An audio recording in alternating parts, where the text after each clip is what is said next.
Na sasa mtazamaji, tuelekee moja kwa moja katika majengo ya KICC ambapo msemaji wa serikali Daktari Isaac Mwaura anatoa taarifa kuhusiana na maafikio ya serikali ya Kenya Kwanza katika kipindi cha miezi 16 ambapo amekuwa uongozini. Hebu tusikize. For example, Saudi Arabia needs 350,000 people to build its new city, and a lot of this labor will come from Kenya based on our bilateral labor agreement. And so this training, this will be actually a center of excellence in that regard. Also, we are looking at Kenya being a MICE destination or MICE travel destination. MICE means meetings, incentives, conferences, and exhibitions. And it is very true to say that for the last 1 year, we have actually hit the 10,000 mark in terms of local and international conferences. We were getting about 8,000 conferences in a year. Now there are 10,000, an increase of 2,151. That's quite commendable. So for those who are saying that people are not coming to Kenya, actually the data is providing a different story. And this KICC is a good example. It was refurbished by over 2 billion shillings. And remember, even the Youth Connect here with over 14,000 people coming. You remember the Africa Climate Summit. And also the Energy Conference we had here, also the first international scientific, wildlife scientific conference. So we've had quite a bit of these meetings, coming on board. And of course, as a result, therefore, that earnings from tourism have actually increased a lot, So, and it's actually, the increase of earnings have increased by about 80%.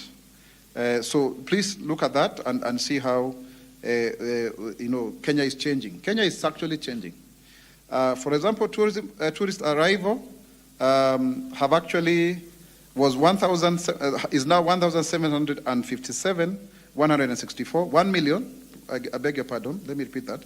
1,757,164 in 2023 from the previous figure of 1,483,752 in 2022. So you can see a huge increase there by 18.4%, which then shows that we are actually doing well as a country. And when you come to visitors park, each park, last year we had 2.18 million, no, in 2022, sorry, I beg your pardon, we had 2.18 million Kenyans. You can rough it to 2.2 million, but now it has increased to 2.94 million. So almost 3 million people are actually, visiting our parks, recording a 35% increase. And this is because of various campaigns that have been undertaken by the Kenya Kwanza administration. For example, Zulu, Kenya Parks, Enjoy Mali Yako, and other joint marketing campaigns spearheaded by the government through the Ministry of Tourism. So Zulu, Kenya Parks, and Enjoy Mali Yako, so that people can feel it's not just for foreigners, but it's for all of us. KICC has been refurbished, as I had said earlier, so that then, so far, the refurbishments are ongoing.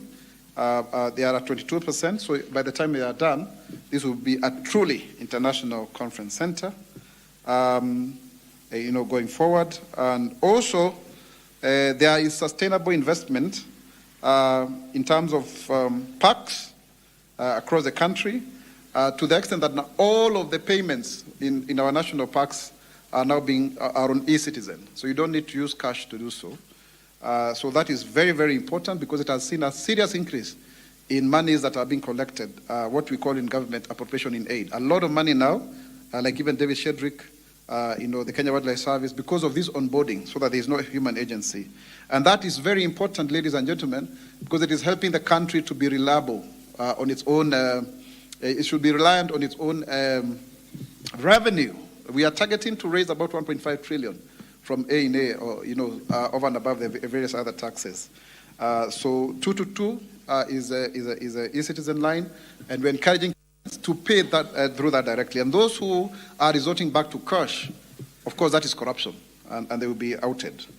The other good thing is that in the Ministry of Tourism, we have had a situation of increase of grants, to various, community initiatives, conservancies, and such other businesses by over 2 billion in 2023 compared to 1.3 billion in 2022. So you can see there is an increase of about 900 billion that is being given to 900 million, I beg your pardon, that is being given to tourist businesses. Like if you own a conservancy, if you own a hotel, if you want, so those kind of things that help, Kenya to be more. So, ladies and gentlemen, we also have issues to do with mining, which is very, very critical. And we are endowed with a lot of, minerals. And, but then we don't want to have a situation where you export raw materials. So the government in the last 1 year has been able to put in place 5 value addition sites or centers in Voi, Vihiga, Elgeyo Marakwet, and even here in Nairobi for products such as gold, gemstone, and other minerals. And this way then we'll be able to ensure that miners will get more value for their labor, translating to higher incomes for them and also for foreign exchange earning to the country. As you may be aware, we have issues to do with the dollar, so this is something that we shall be doing going forward. And already there is a geomapping that is being done to ascertain the kind of minerals that we have in this country, so that then we commercialize them. And there are 2 tiers. The artisanal miners, those are the small-scale miners, that the one you hear, for example, in Makalda, in Migori County, or in Ikolomani, in Kakamega County, and then there are big miners like titanium and Waterview. So we already have identified, as a government, one investor to put up a fluorspar, company in Kerio Valley, and also there are serious negotiations going on to put up a granite company in Vihiga County. So you can see already government is really trying to do so much. And there are new jobs in this country that people do not seem to know, and it's good we tell them. This is working on the ship lines. Last year alone, we have had 869 youth going to work for foreign ships in this country. And there's a lot of investment that is going to happen in government to the extent that now Kenya needs to own its own ships. Because a country like Ethiopia has about 22 ships, they are landlocked. And us in Kenya, I think we liquidated that. So we need to look at that. But the government is trying to help the youth to get jobs in ship lines and get money in foreign currency again to help our economy. And also some marine businesses, or rather the blue economy businesses like fishermen, people who own boats and Waterview. 621 common interest groups, that's what they are called, have been given grants by the government. Grants, this is not loans, grants to the point of 1.5 billion. And this includes what you call beach management units that are all over the country. And they are very good. I for example, remember meeting a gentleman called Juma in Diani, who is like a leader of the Mwakamba beach management unit that is trying to manage the Congo River there, also called Mwakamba. And what they are trying to do there is to have marine, mangrove forests restored, because that is where the fish go to actually hatch. So they are doing very good jobs, and already the government has also even given 26 boats to 8 of those BMUs. They are very good opportunities. About 50 of those BMUs, beach management units, have actually been turned into cooperatives. They have been turned into cooperatives so that then the members can actually benefit. And also, 875 fishermen have been trained on how to do deep sea fishing, because most of our fish is actually stolen at the international waters because we don't have that capacity. So, and it is a multi-billion-dollar industry. We are actually losing as a country over 600 billion in maritime, opportunities because of this. Remember, 90% of all of the goods that come to this country are through ships. Airline is only 5%, but somehow we have concentrated on aircraft and airports. But blue economy is not about fishing. It's a whole ecosystem, including transport and water view. And that is why the Kenya Kwanza administration has set up a whole state department and ministry, therefore, to deal with that. So that is very, very important. And also further, in Kwale County, 565 farmers have been trained to do mariculture. These are seaweed farmers. The target initially was 500, so you can see it has been surpassed. And we need to communicate this, ladies and gentlemen, because whatever is not communicated has not happened. So Kenyans, now you know, smell the coffee. Please, because if you don't do so, then there will be serious problems. When it comes to East African market, it is good to tell you that now Somalia has been admitted into the EAC, and EAC then therefore means we have 12 million more people, the Federal Republic of Somalia, and that has, by that already, we now have about over 300 million people that we are able to reach, in this space. And of course, we as Kenya benefit a lot from the East African market. And as a result, the government has been able to train over 1,066 micro, small, and medium enterprises to participate in the EAC trade. And there's a registration process, and this is a growth of 306%. So new ones are 764. And that is very, very important, ladies and gentlemen, because we cannot just have a free market that we cannot take advantage of. So, ladies and gentlemen, we are calling upon Kenyans to actually go and fish around. Equity Bank, which is the third largest now in Congo, was able within 1 or 2 years to make profit more than what it was making here in Kenya. So you can see the potential that is out there. If you look at that, and even public-private partnership, so that then we see what to do. I also want to announce to the country that the government is engaging contractors for new negotiations to resolve the impasse on the Kimwarel and Itare Dam projects, all of which have stalled. So we are trying to revive them because they have a lot of potential. The challenge is the court action, but the idea is to ensure that the locals benefit. I also want to report under the Kerio Valley Development Authority, there are 2 mango processing factories that are being constructed, across there. One of them is actually in Elgeyo Marakwet. So, and they are 70%, complete. So, in terms of mangoes, they are very important. And another one also, those 2, and also in Tana River County, because it has also very good mangoes actually. And Mwanaisha is here; he comes from there. Also, Kenya, because of the reforms that we have been able to do, we have actually increased our money that we are making from East Africa. There has been this notion that Kenya is actually not making enough money from East Africa.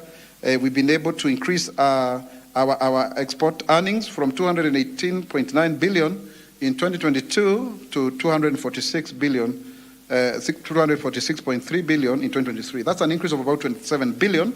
And a growth of about 12.4%. So you can see that marginal increase is quite commendable.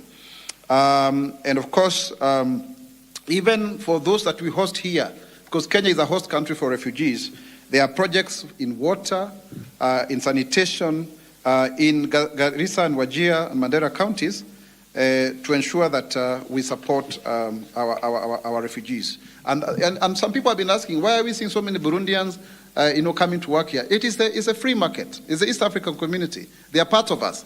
And that is it. And in actual sense, because our currency is stronger, of course, when we pay them wages that are lower than what maybe we pay a Kenyan, it is much more money for them. And that is the advantage of a free market. Because also the way they've opened up here, we also then go to their country to make business. And as a result of that, therefore, ladies and gentlemen, we have been able to reduce non-tariff barriers. We have resolved them or eliminated them to promote the East African trade, because the ones that were resolved before were 251, but as we speak, we have actually resolved 267. So you can see there's actually a marginal increase there of about 16 NTBs that have actually been resolved going forward. But you can imagine where we are starting from. There are quite a number. For just as purposes of explanation, non-tariff barriers are stumbling blocks, vizuizi vya ufanye biashara na nchi hiyo nyingine. So you come, you agree, and then moving forward. And I want to say this because you even see with the issue of Air Tanzania and Kenya Airways, it was able to be, that issue was resolved within a very short time. So we are very intentional in our quest to resolve such matters. But just know that we are the big brother here. So wakati ndugu yako mdogo ana complain, pia lazima you must up your game, because you must play the bigger, you must go on higher ground. And that is it, because we stand to lose if we do not work out on that. And so that's why we have the Elimination of Non-Tariff Barriers Act of 2017 that is really facilitative in ensuring that such occurrences do not persist. And as a result of that, we have a lot that we have been able to do empowering our farmers, because as the President has put it very clearly, we want to actually do away with the 500 billion Kenya shillings import for food. It's a huge bill. And to that extent, for example, we've been able to have a honey value chain under the Kerio Valley Development Authority, which has enabled farmers, small-scale farmers, the hustlers, to earn about 59.8 million shillings in 2022, but now it has increased to 68.2. So you can see about 18 million shillings to farmers, and that's quite commendable. These figures may not sound very huge, but they make a lot of difference in our society. When it comes to the Ministry of Foreign Affairs, again, the Kenya diaspora is estimated to be about 3 million, and majority of them are hosted in the US, about 157,000, UK 139,400, and more than 100,000 Kenyans in Saudi Arabia. These are very conservative figures because sometimes people don't register. And I see Gabriel Mudhuma, who has lived there for long, is here. He's one of my deputies. And you remember Kenya just hosted in December the inaugural Diaspora Investment Conference at KICC, causing effective engagement with our fellow Kenyans and their descendants to come and invest here. And just last year alone, we were able to earn over 624 billion in terms of remittances. You may be aware that actually Kenya is number 3 globally, according to World Bank, in terms of those who are the countries that are getting remittances. And our target is to actually have $10 billion in terms of money. Right now it's about 4 or 5 billion, but we can earn more, because a part of that marginal increase is because of the loss of the dollar, shilling to the dollar. But then we want more people to actually go away and work there. And that's why you have 2,500 nurses that are going to work in Saudi Arabia alone against a target of 350,000. We also have another 30,000 people who are required in Israel. The first batch of 100 youth in NYS are being trained to go. And also, not just all of that, we now have a diaspora placement agency. Diaspora placement agency will help Kenyans to get jobs abroad. It is under the State Department for Diaspora Affairs, so it is now going to be dedicated even to do with issues of evacuation. For example, in the last 16 months, Kenya has been able to rescue 1,350 Kenyans who are in situations of distress. Either they are kidnapped, human trafficking and those kind of things.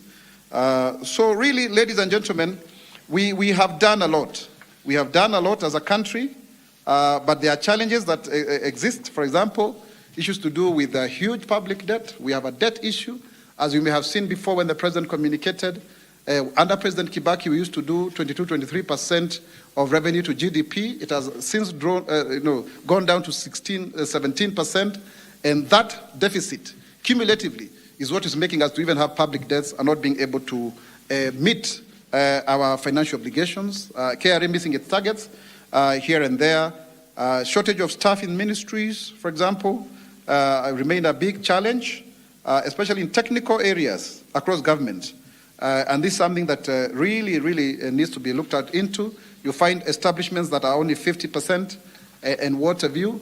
And then, of course, duplications within government. You find more than one agency doing the same, and that creates a lot of gridlocks and what have you.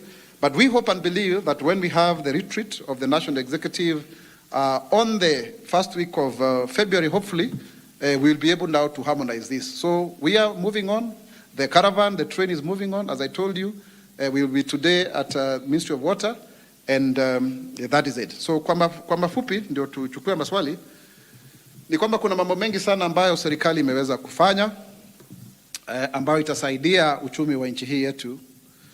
Kwa mfano, katika mambo ya utalii, watu ambao wameweza kuzuru nchi hii yetu wameongezeka kwa kiasi cha watu 1273, na kwa hivyo unaona kwamba wale watalii waliokuwa wamekuja nchini mwaka wa 2022 walikuwa ni milioni 1.5 hivi, lakini sasa wamezidi zaidi ya milioni 1.757. Pia kipato chetu kimeweza kuongezeka kwa sababu ya hilo, na hilo ni jambo ambalo tunafaa kusifia. Mikutano ya hapa nchini na ya kimataifa ambayo imeweza kudhaminiwa hapa nchini imeongezeka mpaka kiasi cha zaidi ya 10,000, na hilo ni jambo nzuri zaidi, kwa sababu kuna watu wanafikiri kwamba watu hawakuji kugura nchi hii yetu kutembea na kuona, lakini tunasema kwamba watu waje kwa sababu hii nchi ni nchi ya kifahari. Tuna maono kama serikali kuhakikisha kwamba tuna Miami ndogo katika eneo la Lamu, Watamu na Malindi, ndiposa watu wakwenda kula raha kule. Na ukiangazia hata katika mbuga zetu za wanyama utakuta watu wameongezeka zaidi, wale ambao wanakwenda kuona wanyama hao, kwa sababu tumekuwa na mikakati ya kusema enjoy mali yako, zulu nchi ya Kenya na kadhalika, hivi kwamba wale ambao wanakuja kuzulu hapa walikuwa wanalala siku 10, lakini sasa zimeongezeka mpaka siku 11, na hiyo siku moja ni ya muhimu sana, kwa sababu inawasaidia Wakenya ili kuweza kupata kipato chao. Kuna vijana wengi zaidi ya 800 ambao wameajiriwa kufanya kazi katika meli za kimataifa. Pia kuna watu wengi, vikundi vya wavuvi vimepatiwa na serikali zaidi ya bilioni 1.5.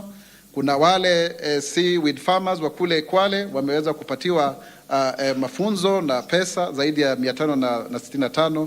Utakuta kwamba pia kuna cooperatives zile za beach management units ambazo pia wanaweza kufadhiliwa kuweza kujimudu na hata kuweza kuvua katika ndani kabisa mwa bahari. Mambo mengi tu, kwa mfano wale ambao ni mayatima na wajane, zaidi ya shilingi bilioni 3.1 zimeweza kupewa kwao, wasiweze kuwa na migogoro katika kotini kupitia idara ya mkuu wa sheria, ama nafikiri ni wakili mkuu wa serikali. Nafikiri hapo Kiswahili kuna shida, sidhani kuna mkuu wa sheria, ni wakili mkuu wa serikali, Attorney General kuipenda.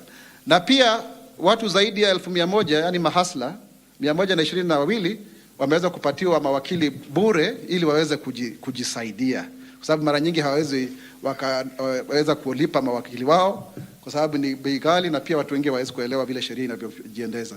Mambo mengi tu chungu, na tunasema asanti. Tunajipiga msasa miezi 16 tangu Mheshimiwa William Ruto ama serikali ya Kenya ya kwanza kuchukua hatamu za uongozi, na tutaendelea katika wizara zote 22, alafu tutatoa ripoti kabambe ili tuweze kuwajuza Wakenya, je, wanapata faida ya kodi ambao wanatozwa. Tunaweza kupata maswali kwa sasa.